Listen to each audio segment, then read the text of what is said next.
Welcome to Friday's Snap Take. I'm Glazer of the Snap Judgments podcast, and today we've got the best card at each cost slot.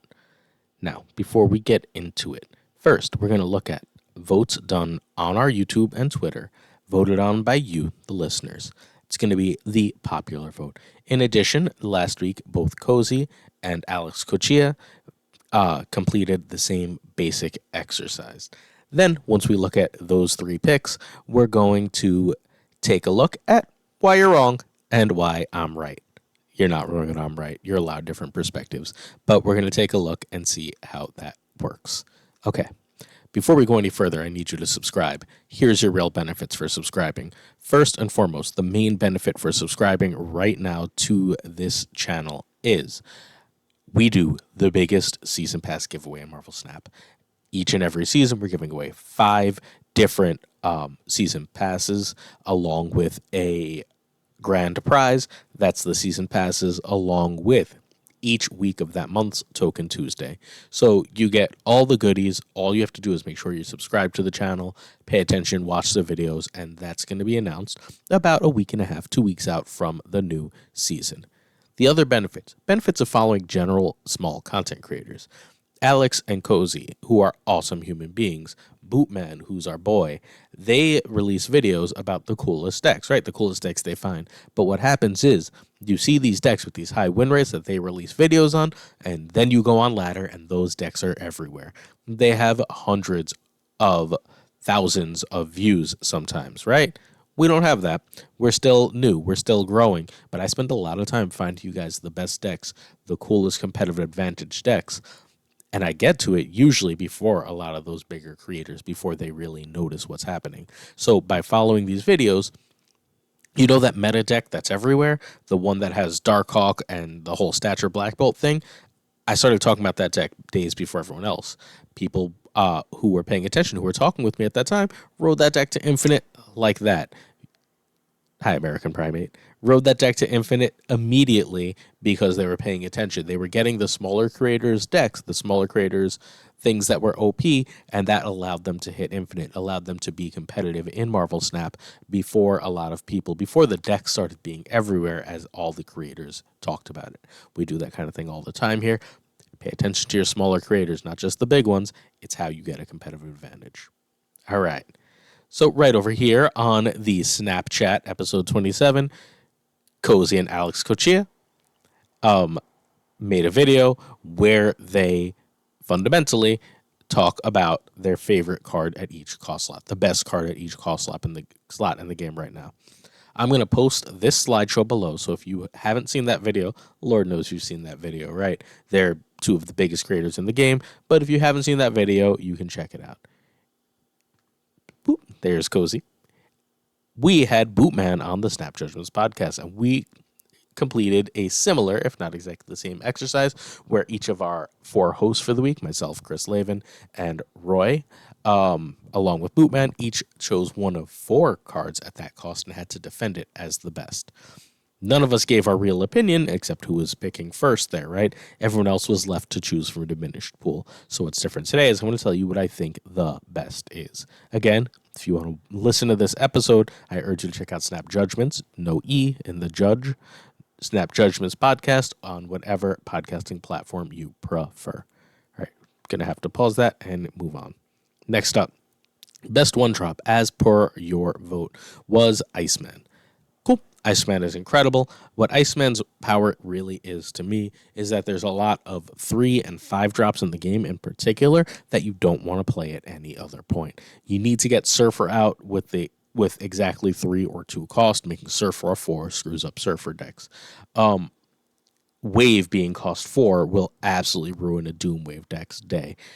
Sera as a 6, Professor X as a 6, these cards then immediately become useless. Iceman is extremely strong and a great pick. Cozy says it's Nebula. Nebula is the brand new season pass card. It is the most power you're very likely going to get on a 1-drop. If the opponent doesn't play a card in there any turn after the first turn it's played, it gets +2 power. Excellent card, super strong. Here's how it really works, though. You play a card, and then you get to dictate where your opponent is playing cards. Your opponent has to either contend that lane or fundamentally give you a bunch of free power. That's crazy strong, right? Knowing how, where, and how much your opponent has to play for while you can do otherwise is very powerful. Alex argues it's a card that didn't come out yet. It's Kitty Pryde, who every turn will bounce back to your hand at the start of the next turn and get +2 power.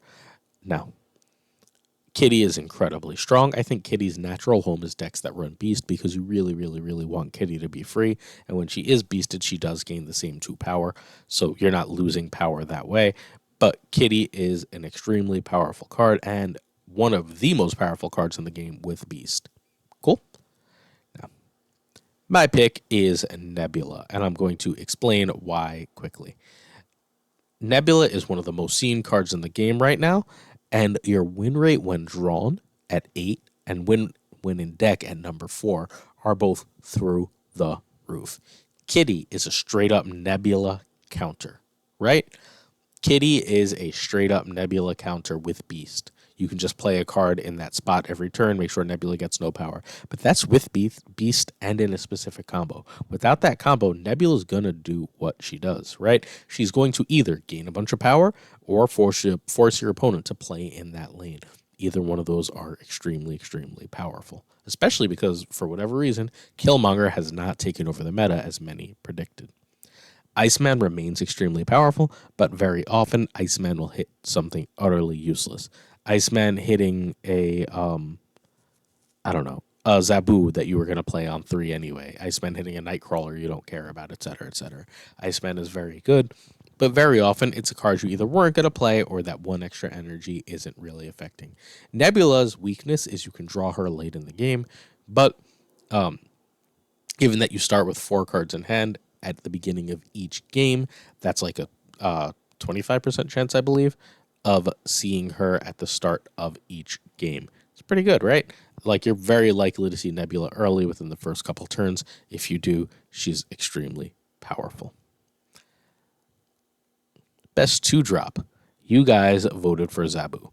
Zabu is a 2/2, makes all your 4s cost 1 less for the rest of the game. That's obviously crazy strong. 4s have taken over the meta largely thanks to Zabu, whether it be Darkhawk, whether it be Spider-Man on 5 playing multiple other cards, whether it be our brand new card, Iron Lad. Zabu enables them all. Cozy claims that the answer is Hitmonkey. Hitmonkey is a 2/0 that gets at +2 power for each other card you played the same turn you play Hitmonkey. This combos really well with things like Bast, things like Mysterio, things like Bishop, so on, and ends up being an extraordinarily powerful card. Hitmonkey's home is double She-Hulk decks where you can Moon Girl and use Quinjet to get an extra cheap Hitmonkey, thus dropping like 2 8-power 1 and 2 drops on the last turn. Or Sera Miracle decks where you play something like Enchantress or Shang for 3, Hitmonkey for 1, and then you play 2 other 2-drops for 1, and you've got like an 8-power Hitmonkey to take 1 lane while your Enchantress / Shang wins the other lane. Really great plays, really powerful card. Hitmonkey is, however, Hitmonkey's third home is Beast Bounce. Those Beast Bounce decks really take advantage of Hitmonkey and work really great. Unlike Zabu and Hitmonkey, Jeff just sort of goes into every deck. A Zabu deck, sure, run Jeff. A Hitmonkey deck, sure, run Jeff. Jeff is a 2/3 that can move once and get played anywhere. That's it. He is the best rate 2-drop in the game, the most easily slotted card arguably in the entire game, and extremely, extremely powerful. It's hard to find many decks outside of, I guess, Deathwave that don't at least consider Jeff as a slot, because just the ability to get into those locations you couldn't otherwise get into is so, so strong. Right answer is Zabu. Zabu is the 7th most seen, and while it's drawn, played, and won in deck aren't insane, if you checked the Snap Fan tier list out, you'll know that the A+ deck is the Zabu Stature deck, and then all of the A decks are basically Zabu decks. The win rate for any Zabu Darkhawk deck is through the roof. The combo of those cards is probably the strongest thing you can do in the game, and the reason for yesterday's OTA change, where Rockslide got knocked down to a 2/5 because, a 4/5 because he was just too strong with this combo. Being able to curve 2 into 4/6 into 4/10 is absolutely bonkers. Now you turn 2 into 4/5 into 410. It's still crazy strong. But Zabu enables all of these plays. These decks fundamentally forego 3-cost cards. Zabu decks just very rarely run more than 1 or 2 threes because he is so strong at allowing you to skip ahead to the more powerful parts of your cost curve. And don't underestimate the ability to play 2-3 drops on the last turn. If those 2 drops are Rock Slide and Darkhawk, you're adding 15 power on the last turn. That's equivalent to a Doom broken up in a much more favorable way to you. Great. Next up, we have best 3-drop. Both you and Alex Cochia say it's Wave. Wave is a fantastic shout here. Wave is in the second and third best decks in the game, arguably, outside of the Darkhawk packages. Wave is in the Doom Wave and the Death Wave decks. Neither one works without them. Another A-level deck is Galactus. Doesn't work without Wave. Wave is absolutely pivotal to this meta, extremely strong, and enables some of those powerful things you can do in the game. Cozy claims Mystique. Mystique doesn't have as natural as a tier 1 home, except maybe she does, but she can copy the Darkhawk, that's extremely strong, the Devil Dino, that's extremely strong, the Ronin, that's extremely strong, and she can copy the one you guys didn't pick. The only one where I don't agree with anyone is Patriot. Patriot is my pick for the single best 3-drop. And combos obviously extremely well with Mystique. So Patriot, no matter what the meta is one of the top cards in the game. No matter what changes in the game, there's always a Patriot deck. We're all going to forget Patriot. Patriot's going to be like, Patriot who? As soon as High Evolutionary comes out, right? Number 3, one when drawn card in the game. Number 19, thanks Enchantress, when played. That's crazy, right? Just drawing Patriot, not even playing him, number 3 in the game, and has been in the past the number 1. That's obviously changed for now, but a lot of that changed on the back of that Enchantress buff. Also, KM Best nailed this. I have a different version that I think is nuts, and I gotta share it with you guys. We gotta get to it. But hey, Patriot in the Patriot in an Iron Lad shell, whether you're running Doom, whether you're running the Bast shell, running Patriot, Iron Man, and Mystique along with Iron Lad is one of the strongest things you can do in the game right now. Your Iron Lad downside in a Patriot deck is that it's the Thing. You play the Thing in many of these decks, right? Your upside is that it's an extra Patriot, it's an extra Iron Man, it's an extra Onslaught, it's an extra insanely, insanely powerful card. I can't tell you the number of times lately I've gone Iron Lad to get Patriot, then play another. Then on 5 I end up playing Iron Man. Then on 6 I'm mistaking the Iron Man, and I'm playing Patriot as the last turn play. I've now got +4 for my board and 2 doublers. Absolutely bonkers play lines. Patriot is OP. Obviously, Enchantress stops him, but Enchantress is just through people's own mentality right now, because it was nerfed, going to see less play. Get in on this Patriot deck. It's going to win you cubes. I'm going to, just in the show notes, just for people who pay attention. Actually, let's do it this way. You have to join the Snap Fan Discord and come find us in our section of it. Over on the Discord, you scroll down, you'll see a Snap Judgment section, a spot called Hang with the Hosts. All you got to do is message in that spot, and I'll give you my Patriot deck. The deck has a 78% win rate for me right now. Check it out. You won't be sad you did. Best 4-drop. You guys said it's Darkhawk. We've already talked about this. Darkhawk's crazy win rate, crazy power. As a 4 is so much less than 5, especially because of Zabu, especially because of the things it lets you play with it at the end of the game. Both Cozy and Alex argue that the answer is Dracula. Dracula is fundamentally unstoppable. The only thing that can really stop him are Magneto, or a last turn Widow, Bad Luck, or a last turn Master Mold or Maximus. Any of those things will stop Dracula. Know what else stops Dracula? Nothing. Most of the time when you play Dracula, you're gonna get a crazy amount of power. But you have to build your whole deck for it, which means he only has 3-ish homes in the game, and 2 of them that are very good. The bad one is Dracula Dump. I think Dracula Dump's okay if you're early pull 3. If you have Dracula, you're early pull 3, you can do worse than Dracula Dump, which is basically a zoo build that runs Dracula and then like Infinite and a couple and like Red Skull or Destroyer, so that Dracula, you can empty your hand with all your cheap stuff at the end, and then Dracula basically becomes a 420. Great, super powerful, right? Turns out there's just a lot of ways to answer that throughout the game, and it doesn't go off as cleanly as you want all the time. The other 2 homes are A-ish level decks, A-ish level decks. There's obviously discard, where Dracula ends up at 420 because chucking a last turn apocalypse is so incredibly strong. And then there is, the lockjaw decks, which obviously play a lot of high cost things and having a Dracula on 4, and then basically saying, well, I played all my cheap stuff, so last turn Dracula's going to choose one of these expensive things. It's really powerful, and not enough people play the lockjaw deck right now. Don't be them. Go find that lockjaw deck. You don't need a pull 5 card for it. I'm running Jeff in mine, but Nightcrawler is absolutely fine. It's just a way to move something that pops out of lockjaw out. The deck is sweet. You need a bunch of pull 3s, but you don't need any pull 4 or 5. The best 4-drop is obviously Darkhawk. He's got number 5 in 1 win drawn and number 5 in deck, and if you look at recent seasons, the number just goes up.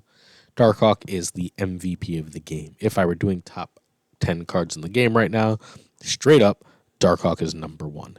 There is no number 2. There is no card comparable to Darkhawk right now.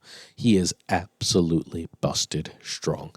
When you play Darkhawk, please, I urge you to, as much as possible, unless Enchantress has vanished from your meta, as she has seemingly vanished from mine, try and play him turn 6 with another 3-drop, or turn 6 with something like Miles and Stature. Super strong card. Darkhawk is a goat. Best 5-drop. You voted, Cozy claims, and Alex argues, and we all agree that it is Sera.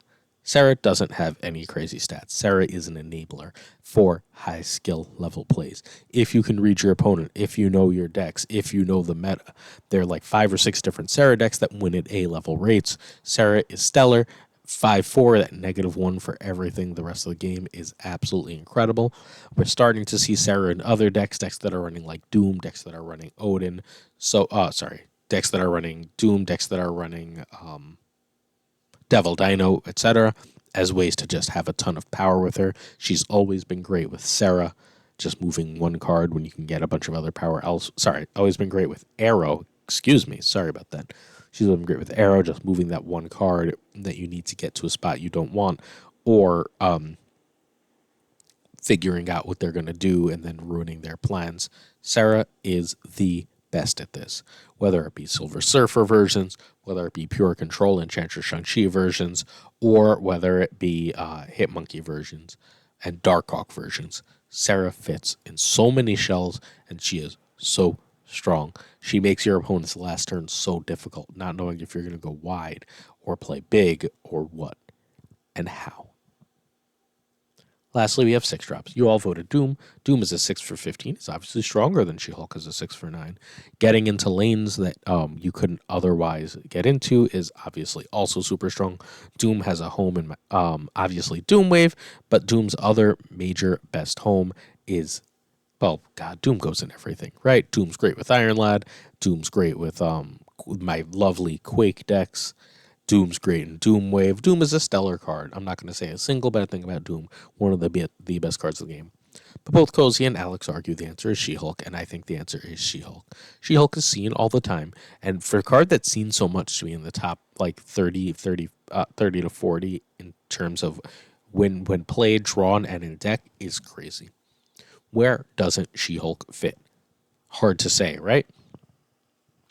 A poor curve makes She-Hulk a 4/9, something you usually have to work crazy hard for. She-Hulk on 6 gets you into some hard-to-reach locations like Plunder Castle. She-Hulk with Wave on and nothing else becomes one of 2 extremely powerful plays you can make on the last turn of the game. And Death Wave, one of the 3 powerful plays you can make at the end of the game. There is just no downside to this absolutely stellar card. She-Hulk was, last time we did this, my number one card in the game. I think she has been supplanted by Darkhawk and maybe Zabu, but she is almost certainly one of the absolute top cards in the game. That's it for this video. Please make sure you subscribe. Please make sure you ring that notification bell. Thanks for watching. Snap Take, and I'll see you Monday for another one.